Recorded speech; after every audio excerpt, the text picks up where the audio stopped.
Greetings and welcome to the Power of Vintage.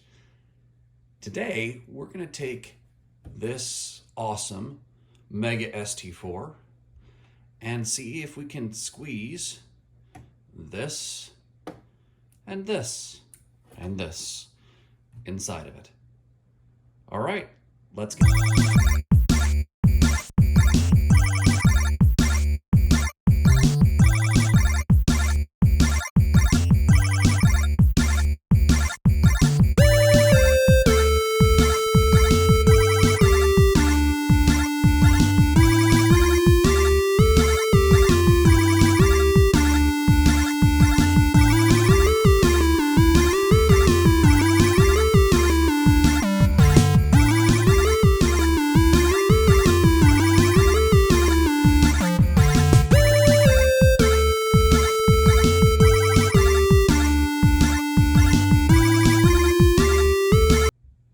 All right, let's start this off by talking about each of the individual parts I'm going to be putting together today. All right, let's start first with this board right here.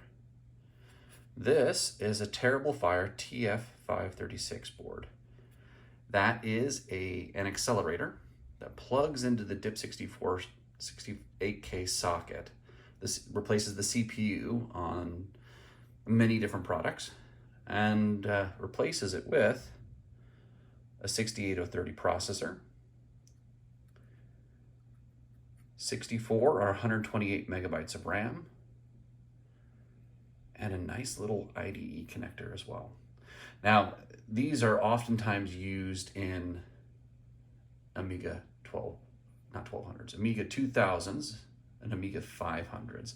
I think you could probably use it in a 600 if you could try to fit in the case, or other products as well, but you need some adapters in order to do that.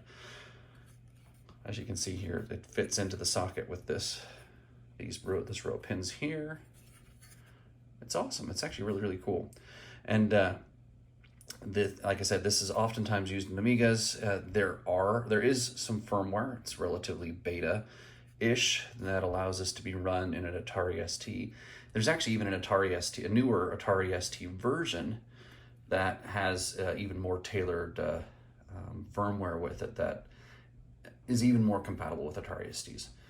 As with any any accelerators. And before I go on, this is a quick public service announcement on modern accelerators, and especially Atari STs, right? So that's where I'm focused on mostly.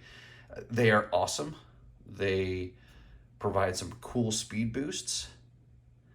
They're typically assembled by enthusiasts. These are not, you could say they're semi-professional in some instances, but in most parts they're assembled by enthusiasts, people that like to build these things and try stuff out, and they're done so in low volume, right? And so we're installing these also in computers that are 30 plus years old.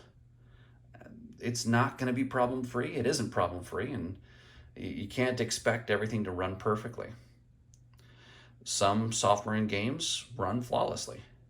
Some have some issues, and a whole lot just doesn't quite work. I think with the Amiga side, it's a lot more, the bugs are a lot more worked out, but in the case of the Atari ST, not as much work has been done in order to make these things flawless, and really much of the onus is placed on those that are installing them to figure out how to make it work. And there's a lot of stuff you can do to figure out how to make these things work and be pretty awesome. This is not, just don't expect anything like this to function a similar way to installing a new graphics card in your modern PC today. It just isn't that plug and play. All right, so let's go to the next part. So that is right there is the accelerator board.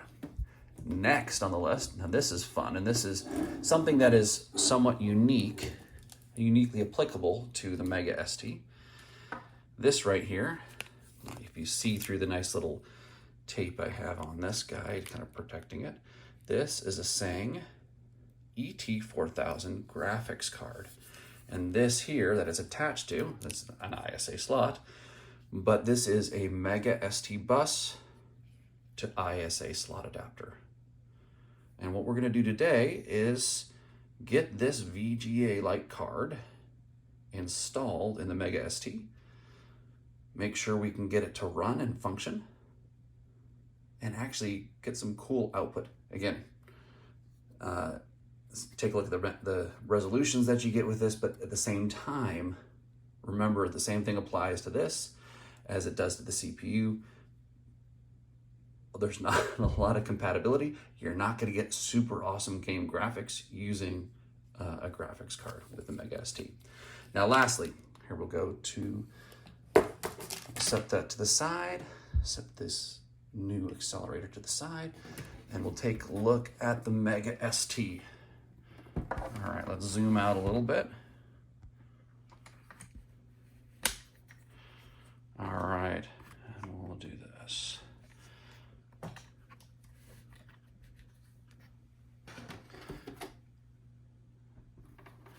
This right here is a Mega ST4. The 4 means that it has 4 megabytes of RAM. These were the next generation of computers, Atari ST style line of computers that were released after the original 520 STM, or ST and STM, as well as the 1040 STF and 520 STF. This is the first of the line of computers that have a blitter chip in them. And also, I mean, it has an external keyboard. It's got this pizza box style construction. I actually think it's kind of sleek. This is actually in pretty good shape. Has a real-time clock with optional AA batteries to power it. Take a look at the side. Nothing on that side. On the back, you have your standard Atari ST ports. You got your RS-232, your parallel port. You have your MIDI out, MIDI in, your standard Atari monitor port, a floppy port, as well as the ASCII hard disk output port as well. On the last side over here, slight difference from what you see with some of the other Atari STs. First off, you have the cartridge port, that's the same. Over here, you have your telephone line-like adapter that allows you to plug in the keyboard. Don't use a standard telephone line. It will not work. It will probably damage your computer. There are different versions of cords you can buy, and that will work just fine with this. All right. And then associated with this lovely computer, we also have what is arguably probably the best Atari keyboard ever made, the Mega ST keyboard. This is a mechanical keyboard. It actually has cherry switches. They're, I think, akin to cherry black, but it's a great typing experience. Really, really like it. Not mushy at all like the other Atari STs. And it's even, in my mind, better than the Mega STE and the TT keyboards as well. All right, so let's take a few minutes and let's open this guy up. Not the keyboard itself, but the computer. So we can take a peek inside this guy, because we're gonna have to open it up in order to try to put these parts in here. And I'll walk through a little bit of the innards of this lovely computer.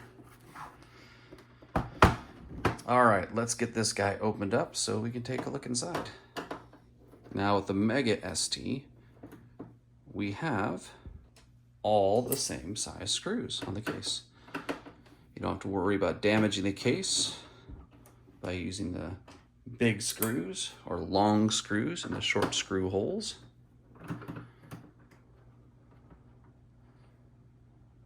Let's get this guy out.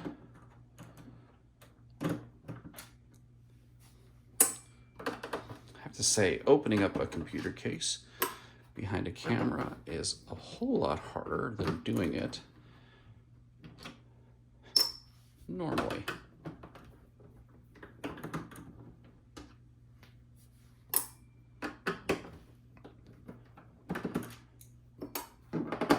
Got these 9 screws here in the case. Now inside this computer case, we have already removed the outer shielding. This is a computer I've worked on quite a bit. in order to get it ready for this. Let's open you up. One of the things you have to be careful of is the real-time clock power cords here. Just disconnect them. I actually changed that in this one. In the regular Mega ST, those are soldered directly to the board. And it's easy to rip them off. All right, let's take a look at this. We also have a little bit of a change back here. There's a couple of mods that have been done to this guy in order to help with stability based upon some work that's been done by Exos. He's had some recommendations, and to be honest, it's actually benefited some of the stability with this board. You can also see here, I've replaced the original Atari ST PSU with a Meanwell PSU. It runs a lot cooler. I don't longer need a cooling fan that was here originally. That was extremely noisy. For the size of fan it was extremely noisy. I mean, it was old, so obviously it wasn't nearly as efficient. All right, so, and also you see here, in order to make this ready, I needed a TOS decoder that allows us to run it in the STE level of TOS. This also has a TOS switcher as well. It needs to do that in order to support the 6830 CPU, as well as really what I'm going to be using here in this case is not even a TOS version. I'm using EmuTOS for a couple of reasons. EmuTOS is, number one, first off, it's easy. It allows for it automates some of the commands and the information associated with accessing the fast RAM and the accelerator. So I don't have to have any extra programs in place in order to do that. But not only that, the cool thing with EmuTOS versus your standard TOS. If I was using standard TOS, I would not necessarily be able to use this ID adapter. Also, in addition to that, not being able to use the ID adapter, with EmuTOS, I can actually use partitions that are PC compatible completely across the board. So that makes the ease of transferring files between my PC and the hard drive here a lot simpler. It's a lot easier to transfer files from PC to the Mega ST in that case, which is always nice because copying large files over and over and over again isn't tremendously fun. Here, I'm going to remove the PSU briefly to show one more thing that needs to take place. Again, this is something that was done a little while ago. This is for the graphics card. So I'm going to put the graphics card here. So with this graphics card, this ISA adapter, we actually have a pinout or a plug that goes into this auxiliary power port here. All right, which is great. The problem with that, or not problem, just what it is that the PSU for the Mega ST supplies two voltages. It supplies plus 5 volts and plus 12 volts. And our lovely graphics card also needs a minus 12 volt line. And so in order to get that, they need to connect to another point on the board. That voltage is generated in order to support the output of the RS-232 serial port.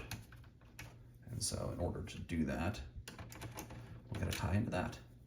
All right, let's pull you out. Remove this plug here. And what you see, let's zoom in a little bit more.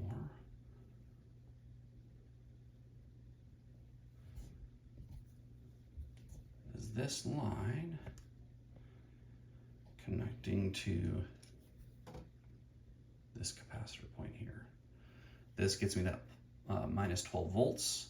That will help to provide the right amount of power, the right power to the graphics card, which is really going to be, again, this is all that fun stuff here. So we'll get that going. You can kind of see all the changes that were made to this guy. In addition, obviously, what you see here is only some of the changes. In order to make this happen with the CPU here, and as you can see, the CPU is actually in backwards at the moment because I haven't used it recently, is you need to have the CPU socket underneath. Or you can solder it in if you really don't want to have the replaceability, but it's nice to have that soldered in. All right, so let's pop this off and get started with this update here. All right, this is nice and simple. I'm going to use a screwdriver, just twisting it a little bit on either side in order to get this guy to pop off. All right, as you can see, we are good to go. That CPU is off. We're going to start by putting this lovely accelerator board. As you can see, we have the notch.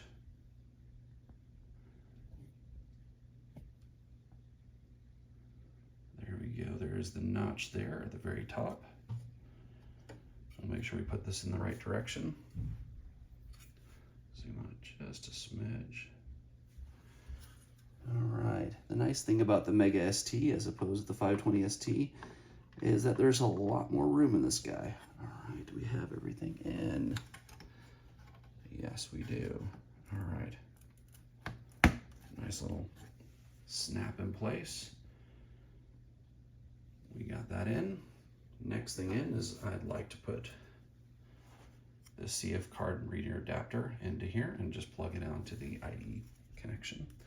Nice thing is this has been sized in such a way that this will fit in just right. All right. All right, there we go. Fits in snugly, looks good. I think we're good to go. We're going to start with this. We'll put this power supply back in. We're not going to put the graphics card in just this yet. We'll test it out first with just the accelerator board inside. All right, let's grab a few more things and get that going. All right, move case over here. Grab my lovely little Atari monitor over here.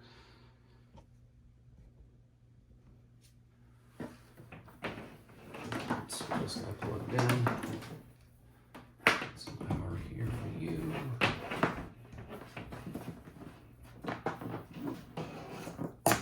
All right. Let's get this plugged in the back here.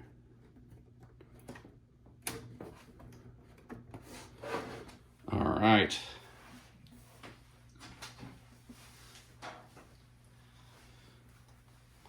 Power cord for the computer itself. And before we kick this off, let's zoom out and take a look at the screen over here.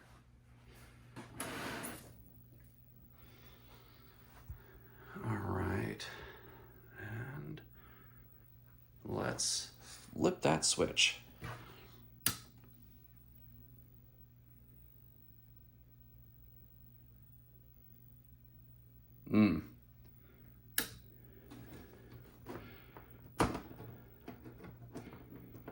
That is not good. I'm missing something. Is something not in place?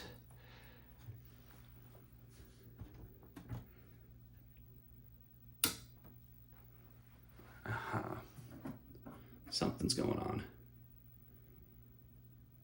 But not when I want it to.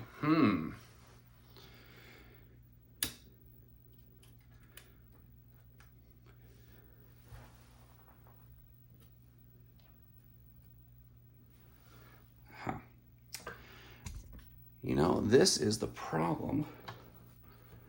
Let's disconnect the power supply here.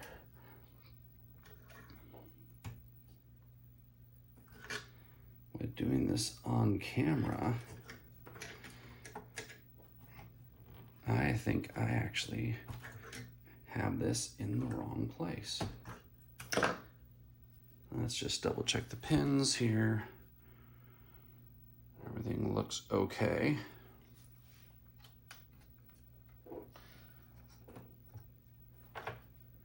And this is why I mentioned at the beginning with my lovely little public service announcement. Disclaimer. This is not just simple plug and play. All right. I think I got it this time. All right, we're all plugged in. We got this. Let's hit go. There we go. All right, let's take a look at Emotos. All right, we got stuff booted up in here, in this case here. All right, and at the moment, we don't have a keyboard connected. Let's get that fixed. Let's power you off. Get the keyboard.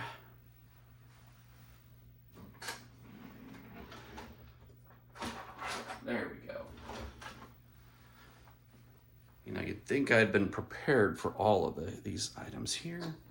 Here we go. Here it is. Forgot the keyboard cord.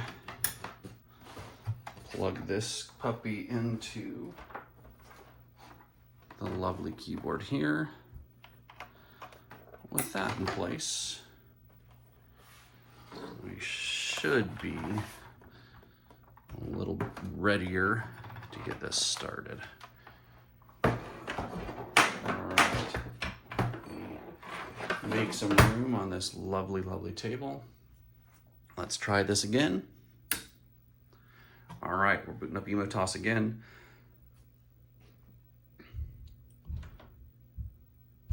All right.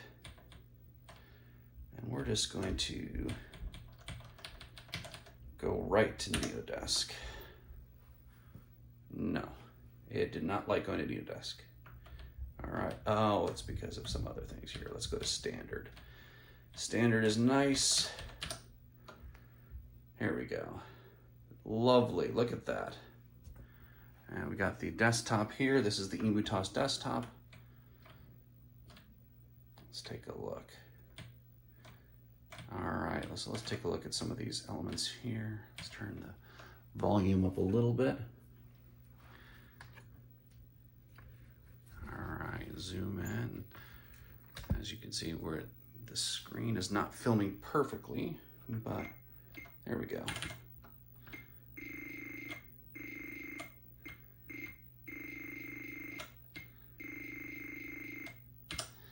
And these are all sorts of fun things I've tried to work on with this hard drive. I was able to copy that over relatively quickly from my PC, which is awesome. Let's try front bench. There we go. Everyone has to try Frontier out here. This does the frame rates here. Excellent. We'll just run it for just a second just to make sure that it's running at a speed that's faster than what we would hope. So far it's looking good.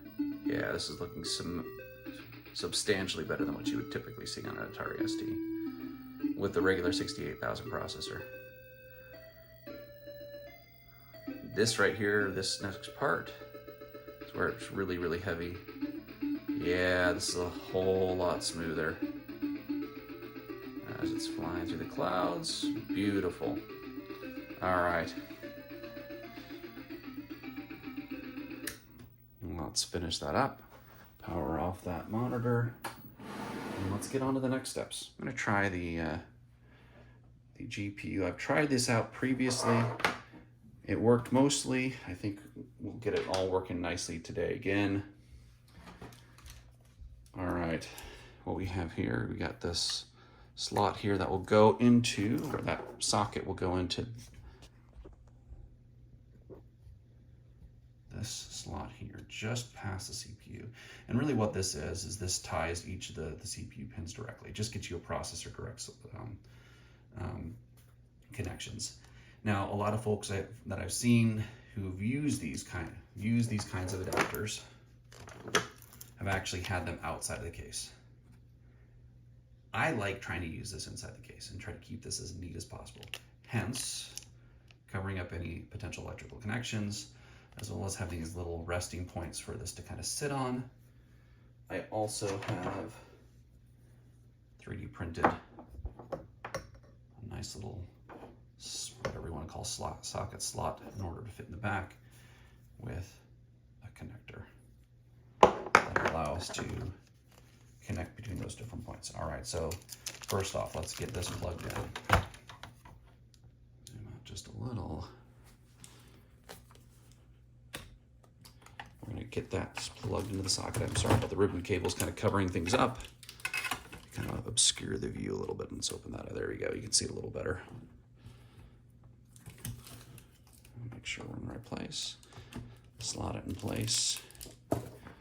We have the auxiliary power that will plug into here.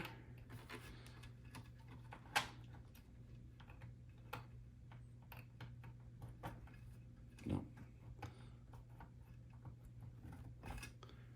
There we go. Yes, that's all in place.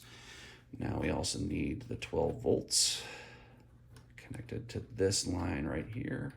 Oh, let's get you on just so. Probably should have connected that before plugging the whole thing in, but all right. My big fat fingers, there we are, perfect. There we go, all plugged in there. All right, now I have the drivers installed on this computer. We'll plug this guy here, on this side over here. And the main driver, we're going to use Nova drivers. I've tried NVDI and I'm not able to get it to work with this card. It's probably user error, but the Nova drivers seem to work okay. Have worked okay in the past. Let's just make sure that they work today. Let's plug this guy in. And now we want both the regular Atari monitor, and we're going to grab a modern monitor with a VGA input.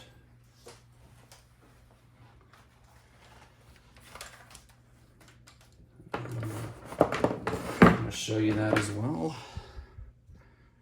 This lovely little Dell monitor over here. Just unwrap everything.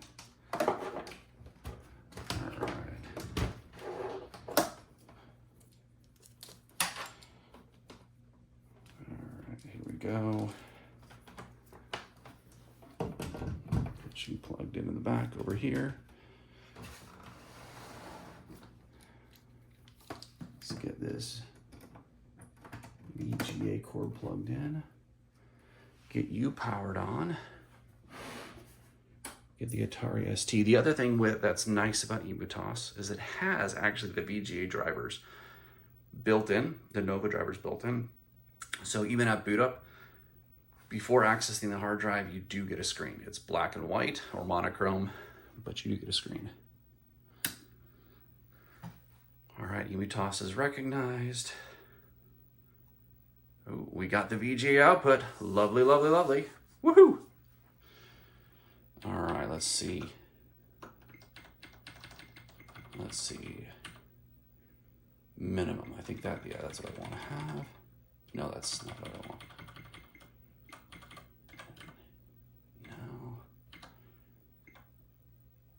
No. Nova. That's what I wanted. All right. Let's boot with that. All right. Let's see. There we go. So we have this lovely little interface screen where I can select various different resolutions or try them out.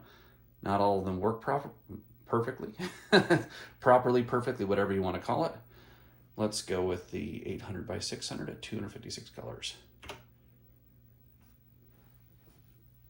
There we go. We got that lovely desktop here.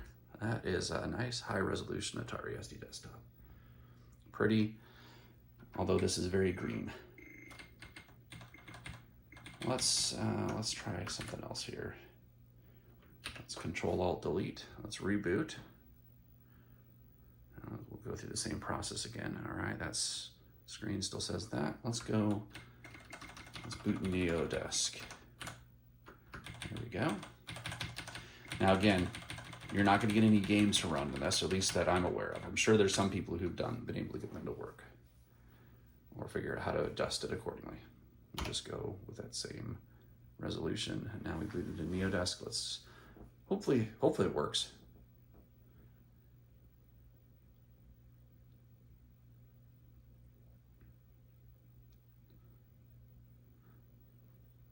This is a multitasking system, Geneva, with NeoDesk as a replacement desktop on top.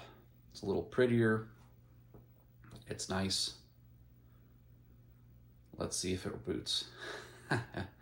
Sometimes it does, sometimes it doesn't.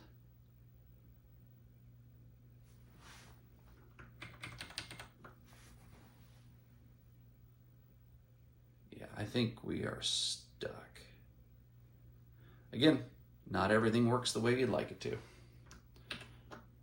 Let's reboot this again.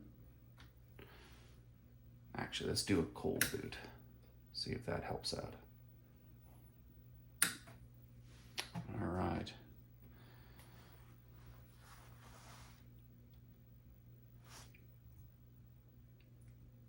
And the really awesome part again is that I was able to copy all this stuff over directly from my PC. Saves on transition files substantially. There are some other hard disk drivers that work excellent as well. There's the PP drivers that will work well. They don't work necessarily with the TF536, but I could pull the files off because I was using the drivers previously off of the CF card here, put them onto my PC, and then copy them back here.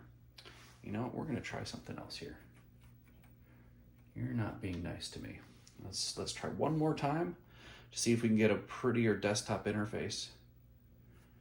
And let's turn off Taskman. Let's see if that does anything. That may not even work, but we'll see. Let's save that. And if you've never used Xcontrol is awesome, allowing you to pick through different booting methodologies and booting different parts of the auto folder. Excellent. All right. Maybe this is just me being impatient.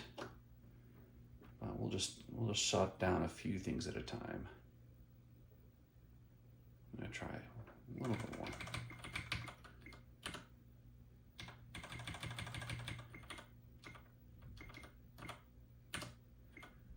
Let's try this. Turn off Xcontrol. That might actually do it. Cross your fingers.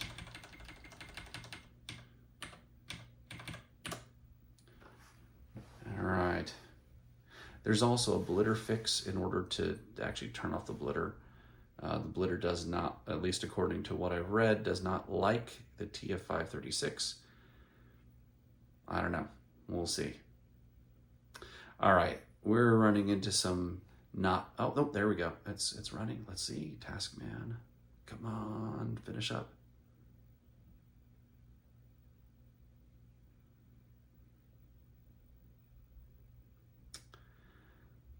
I think we're gonna have to call it good for the moment. Okay, let's look back at this guy here. We'll power this off. We're in the software phase now, getting the software to work. The hardware seems to be working fine. Obviously, this is not super neat and tidy, but it works, all right? We're able to cram it in. We're not shortening anything out. We'll get this thing buttoned back up. And then we'll have this lovely Atari Mega ST with an accelerator, a 6830 at 50 megahertz, and a VGA card in it. All right, let's get this screw back together. Get the power supply back in a nice fashion. We don't want that flopping around in the computer. That would not be happy. All right, got that there. Next, let's disconnect the keyboard. Move the keyboard over here. Get this lovely case top back over here. We'll reconnect the battery clock.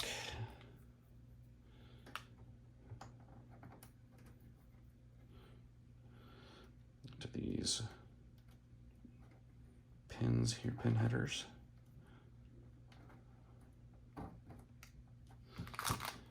All right. And now we squish it all together. Sandwich it all inside this lovely little pizza box case. And it fits. Lovely. I shouldn't act so surprised. I have tested this out a little bit, so you're seeing a recreation as much as anything else. I've tested it out a little bit. Well, it's not perfect yet. It's good enough for the time being. And as I mentioned earlier, software stuff we can work on while it's buttoned up. We got all the software potentially on here that we may need. We got all the drivers that I get a dream of using. And if I need to put new ones on there, we can figure that out as well. But it's in a good state. And is this helpful for playing games? $30,000 question. The TF536 is okay with playing some games. Some of the later games for the Atari ST work fine in it, as you saw very clearly with Frontier Elite 2. Games such as Civilization, my favorite, absolute favorite from that time, run extremely well, and it actually makes the game, again, playable, especially when you usually get to large number of units, so you don't have to wait 5, 6, 7, 10 minutes per turn. It actually runs pretty quickly that way. Ultima 6, another favorite of mine from this time period, is actually playable. Actually, I'll show you that a little bit here. We'll boot that up. Because you gotta see the fruits of the labor. I'll probably edit all this back and forth out. We're gonna have to come up with a way to boot this without the VGA. And that's something that's interesting to have to be able to do, because the drivers are actually built in the ROM. All right, let's get this back up.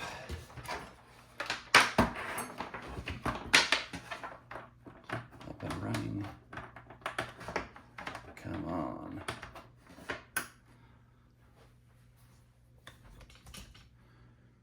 All right, we have screens again. And what I need to do is hold down Control. Yes, there we go. And as you can see, the VG output has been disabled. Basically disables pretty much everything. We'll boot up a couple of things here. A couple elements in the auto file that I want to make sure we put in place. Blitfix, we need to get that in place. And let's go to the next one. I believe it's map ROM. Here we go. Oh, now we can live without that for the time being. I think that just makes the desktop environment a little snappier. Oh, I don't have the volume up well enough. Let's turn this up again. What I used to do is I used to have different auto directories on each of my hard drives and would boot that way. Let's do the Ultima 6 test.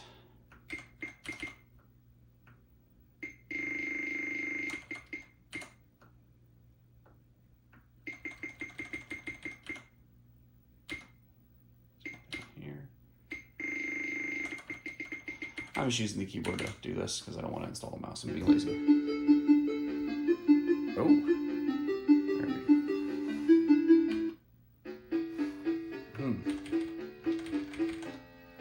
that was not pleasant there. Well, let's see about putting a mouse in place and see if we can't get that to go.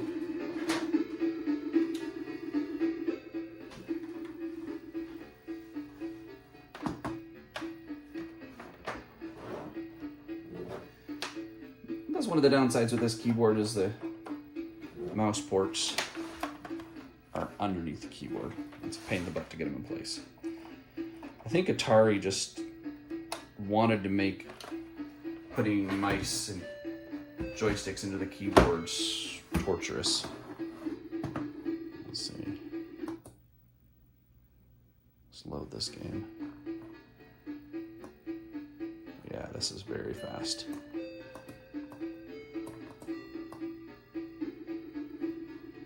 There we go.